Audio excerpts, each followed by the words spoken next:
this is very, very controversial, and it's crazy how something like this is still going on in this world today. Kevin Mather, right, CEO of the Seattle Mariners, spoke yesterday at the Bellevue Breakfast Rotary Club in Seattle, Washington, and had some very, very interesting details that he shared regarding around the Seattle Mariners. Now, first and foremost, I truly expect the MLB and the MLBPA to go into lockout next season. I think it's when it's going to be, because there is a lot of things that is currently wrong that's going on between the players and the owners, that it's just not ethically right, such as teams utilizing players and not calling them up to the bigs when they're ready to be able to play, just because to manipulate service time, which is ridiculous. There's a stud prospect that the Seattle Mariners have. His name's Jarred Kelenic.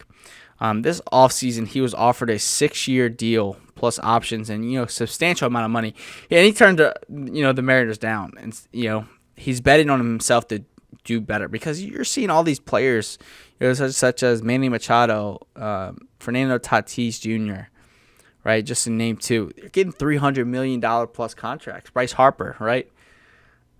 So this guy's betting on himself, because he to do better, right? He's not going to get a small deal. He wants to get what he's worth. But the CEO of the Mariners, Kevin Mather, stated yesterday that this stud prospect won't be on the opening day roster for the Mariners. Instead, he's going to get his at-bats in AAA to gain the service time, and he won't be up until late April. So, and it's the same thing with another prospect that have his last name's Gilbert. They're manipulating the service time, and it won't be up until late April. But when you have guys that are like this that are ready, they're capable, right? They're your best players, and you're just going to keep them back there just to manipulate service time, and you can keep on cheaping out for years to come. And then he stated the Mariners have zero intention to bring up any of their prospects this season, even if a COVID outbreak was to happen, right? With the Mariners, they still won't bring up their prospect, so that way they can just have these other guys keep on being bad year after year. And they want to try and extend as many people as they can on team-friendly deals, of course, being cheap. There's this guy,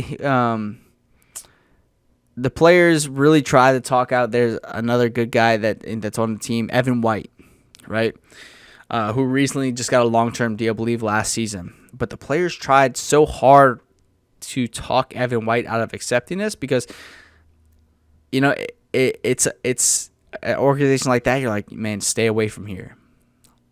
But Evan White ended up accepting it, right, because it guaranteed $23 million, sets him up for life, and the $55 million, the rest on the contract, would set his family up for life if the options are accepted.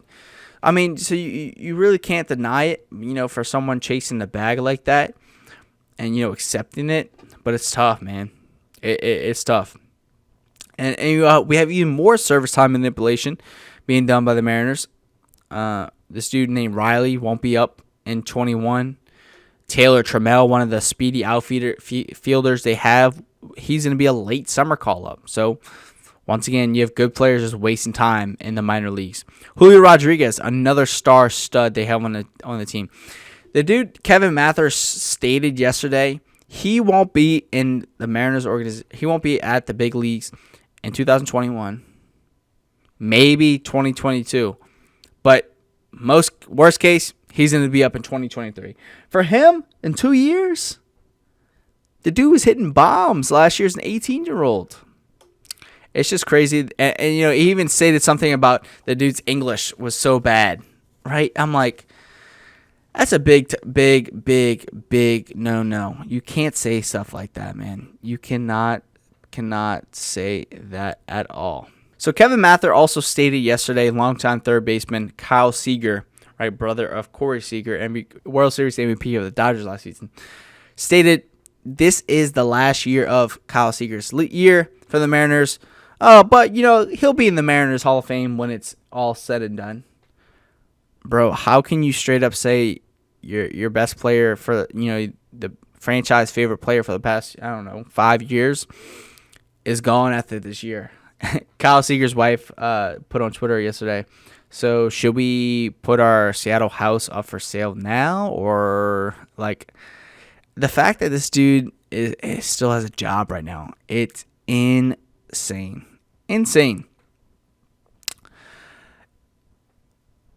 And he said, more things regarding around, there's a Japanese pitcher that they have. He's like, we didn't want to sign him because if we do, his English is bad. So then we have to hire an interpreter, for him to speak English. That's $75,000 a year. And dude, as long as this guy is the CEO of the Mariners, I don't expect any big time prospects coming their way anytime soon. It's crazy, man. It's crazy that this is what the MLB and Major League Baseball has come to. And like I said, I fully expect there to be a very, very substantial lockout, because if I'm the player's whole ground, during that whole the outbreak last summer, when deciding when to play, the details and things like that. The players didn't really hold their ground there, but now when you have the opportunity to do so, you need to, right? You really, really need to, because it's at the point where these owners are they're not respecting the player. They're not respecting the person that the player is.